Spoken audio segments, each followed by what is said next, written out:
Myths and legends of our own land. The Grey Champion. It befell Sir Edmund Andros to make himself the most hated of the governors, set to represent the king in New England. A spirit of independence, born of a free soil, was already moving in the people's hearts, and the harsh edicts of this officer, as well as the oppressive measures of his master, brought him into continual conflict with the people. He it was who went to Hartford to demand the surrender of the liberties of that colony. The lights were blown out, and the patent of those liberties was hurried away from under his nose and hidden from his reach in a hollow of the charter oak. In Boston, too, he called no American his friend, and it was there that he met one of the first checks to his arrogance. It was an April evening in 1689. There was an unusual stir in the streets, and people were talking in low tones. One caught such phrases as, "If the Prince of Orange is successful, this Andros will lose his head," and "Our pastures are to be burned alive in King Street."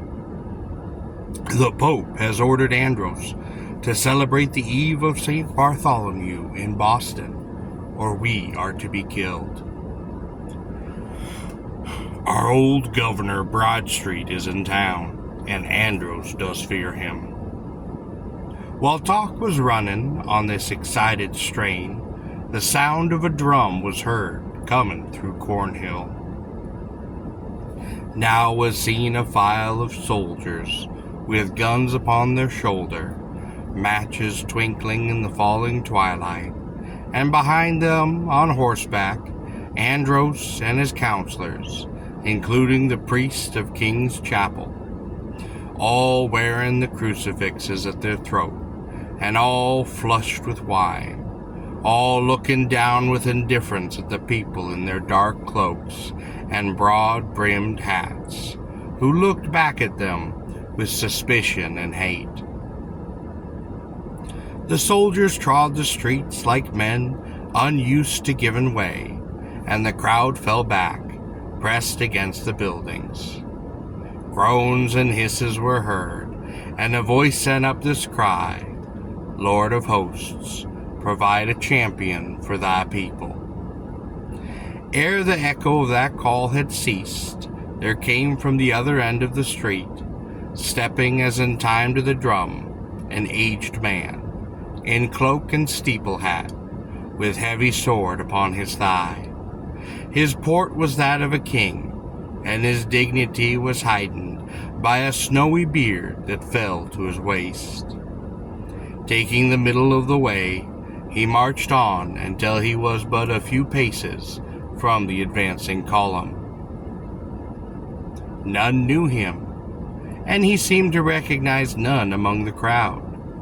But as he drew himself to his height, it seemed in the dusk as if he were of no mortal mold. His eyes did blaze, and he thrust his staff before him, and in a voice of invincible command cried out, "Halt!" Half because it was habit to obey the word, and half because they were cowed by the majestic presence, the guard stood still, and their drum was silenced. Andros spurred forward, but even he made pause when he saw the staff leveled at his breast. "Forward," he blustered. "Trample the dotard into the street. How dare you stop the king's governor?" "I have stayed the march of a king himself," was the answer. "The king you serve no longer sits on the throne of England. Tomorrow you will be a prisoner. Back, lest you reach the scaffold." A moment of hesitation on Andros's part encouraged the people to press closer, and many of them took no pains to hide the swords and pistols that were girt upon them. The groans and hisses sounded louder. Down with Andros, death to tyrants, a curse on King James. It all came from among the throng, and some of them stooped as if to tear up the pavings. Doubtful, yet overawed, the governor wheeled about, and gloomily marched back through the street where he had ridden so arrogantly. In truth, his next night was spent in prison, for James had fled from England, and William now held the throne. All eyes being on the retreating company, the champion of the people was not seen to depart, but when they turned to praise and thank him, he had vanished.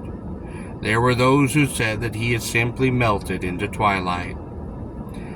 The incident had passed into legend, and 80 years had followed it, when the soldiers of another king of England marched down State Street and fired upon the people of Boston, who were gathered below the old State House. Again it was said that the form of a tall, white-bearded man in antiquated garb was seen upon that street, warning back the troops and encouraging the people to resist them. On that little field of Lexington, in early dawn, and at the breastwork upon Bunker Hill, where farmers worked by lantern light, this dark form was seen, the spirit of New England. And it is told that whenever a foreign foe or a domestic oppressor shall dare the temple of the people, in the van of the resisting army shall be found this champion. The Forest Smithy. Early in this century, a man named Ansley appeared at Holyoke, Massachusetts, and set up a forge in a wood at the edge of the village, with a 2-room cottage to live in. A Yankee peddler once put up to this place for shelter from a storm, and as the rain increased with every hour, he begged to remain in the house overnight, promising to pay for his accommodations in the morning. The blacksmith, who seemed a mild, considerate man, said that he was willing, but as the rooms were small, it would be well to refer the matter to his wife. And as the peddler entered the house, the wife, a weary-looking woman with white hair, seated herself at once in a thickly cushioned armchair, and as if loath to leave it, told the peddler that if he would put up with a simple fare and a narrow berth, then he was welcome. After a candle had been lighted, the three sat together for some time, talking of crops and of trade, when there came a rush of hoofs without, and a hard-looking man, who had dismounted upon the door, entered without knocking. The blacksmith turned pale, and the wife's face expressed some anxiety. "What brings you here?" asked the smith. "I must pass the night here," answered the man. "But, stranger, I can't accommodate you. We have but one spare room, and that has been taken by the man who is sitting there." "Then give me a bit to eat." "Get the stranger something," said the woman to her husband without rising. "Are you lame that you don't get it yourself?" The woman paused and said, "Husband, you are tired. Sit here, and I will wait upon the stranger." The blacksmith took the seat, and when the stranger again blustered, "It would be courtesy to offer me that chair, tired as I am. Perhaps you don't know that I am an officer of the law." When supper was ready, they took their places, the woman drawing up the armchair for her own use. But, as the custom was, they all knelt to say grace, and while their faces were buried in their hands, the candle was blown out. The stranger jumped up and began walking around the room. When a light could be found, he had gone, and the cushion had disappeared from the chair. "Oh, after all these years," railed the woman, and falling on her knees, she sobbed like a child. while her husband in vain tried to comfort her. The peddler, who had already gone to bed, but who had seen a part of the puzzling drama through the open door, knew not what to do. But feeling some concern for the safety of his own possessions, he drew his pack into bed with him, and being tired, fell asleep, with the sobs of the woman sounding in his ears. When he awoke, it was broad day, and the earth was fresh and bright from its bath. And after dressing, he passed into the other room, finding the table still set, the chair before it without its cushion, and the fire out. There was nobody in or about the house. The smithy was deserted, and to his call there was no response but the chattering of the jays in the trees. So shouldering his pack, he resumed his journey. He opened his pack at a farmhouse to repair a clock, when he discovered that his watches were gone, and immediately lodged complaint with the sheriff. But nothing was ever seen again of Ansley, his wife, or the rough stranger. Who was the thief? What was in the cushion? And what brought that stranger to the house?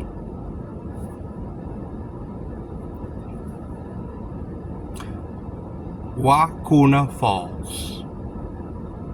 The pleasant valley of Dalton, in the Berkshire Hills, had been under the rule of Maikomo for 40 years, when a Mohawk dignitary of 50 scalps and 50 winters came a-wooing his daughter, Wakoona. On a June day in 1637, as the girl sat beside the cascade that bears her name, twinning flowers in her hair, and watching leaves float down the stream, she became conscious of a pair of eyes bent upon her from a neighboring coppice, and arose in some alarm. Finding herself discovered, the owner of the eyes, a handsome young fellow, stepped forward with a quiet air of friendliness, and exclaimed, "Hail, bright star." "Hail, brother," answered Wakoona. "I am Nesicus," said the man, "one of King Philip's soldiers. Nesicus is tired with his flight from the Long Knives, and his people faint. Will Bright Star's people shut their lodges against him and his friends?" The maiden then answered, "My father is absent. He is in council with the Mohawks, but his wigwams are always open. You may follow." Nesicus gave a signal, and forth from the wood came a sad-eyed, battle-worn troop that mustered about him. Under the girl's lead, they went down to the valley and were hospitably housed. 5 days later, Maikomo returned, and with him the elderly Mohawk lover and a priest, Tashmu, of repute, a cringing screamer, with whom hunters and soldiers could have nothing in common, and whom they would gladly have put out of the way had they not been deterred by his superstitious fears. The strangers were welcomed, though Tashmu looked at them gloomily, and there were games in their honor, Nesicus usually proving himself the winner, to Wakoona's joy, for she and the young warrior had fallen in love, and it was not long before he asked her father for her hand.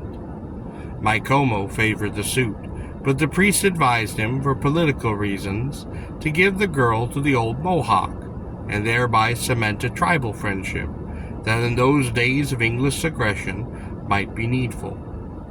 The Mohawk had 3 wives already, but he was determined to add Wakoona to his collection, and he did his best, with threats and flattery, to enforce his suit. Nesicus offered to decide the matter in a duel with his rival, and the challenge was accepted. But the wily Tashmu discovered, in voices of wind and thunder, flight of birds in the shape of the clouds, such omen that the sacred Indians unanimously forbade a resort to arms. "Let the Great Spirit speak," cried Tashmu, and all yielded their consent, invoking a ban on any who should follow.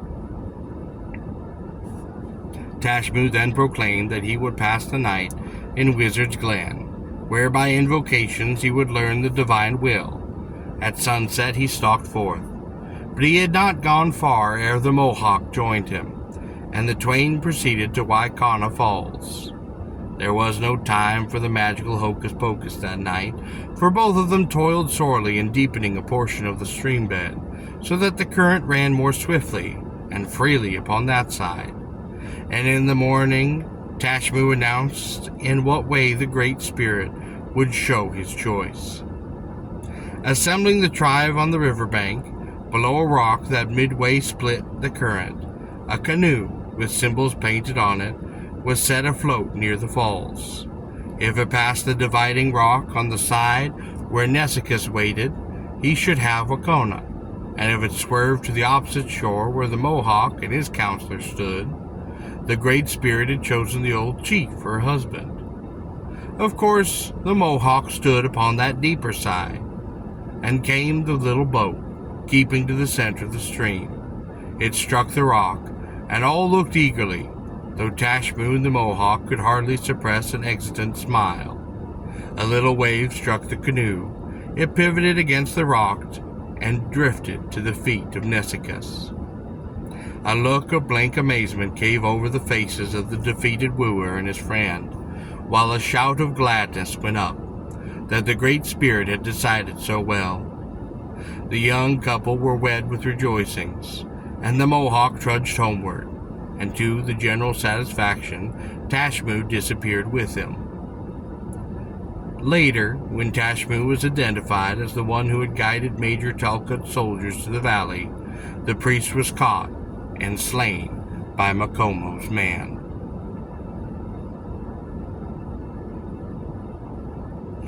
Knocking at the tomb. Knock, knock, knock. The bell had just gone 12, and there the clang upon the iron door of the tomb. The few people of Lanesborough, who were paying the penance of misdeeds of late suppers by laying awake at that dread hour, gathered their blankets around their shoulders, and muttered a word of prayer for deliverance against unwholesome visitors of the night. Why is the old Berkshire town so troubled? Who is it that lies buried in that tomb, with its ornament of Masonic symbols? Why was the heavy iron knocker placed upon the door? The question is asked, but no one will answer it. Nor will any say who the woman is that so often visits the cemetery at the stroke of midnight and sounds the call into the chamber of the dead.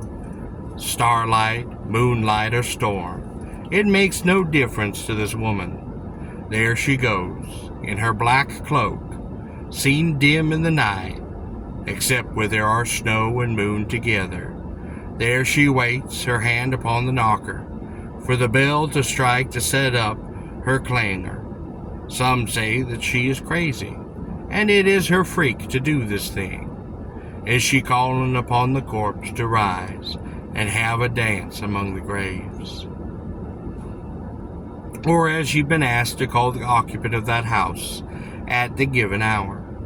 Perhaps weary of life, she is asking for admittance to the rest and the silence of the tomb. She has long been beneath the sod, this troubler of dreams. So who now knows her secret?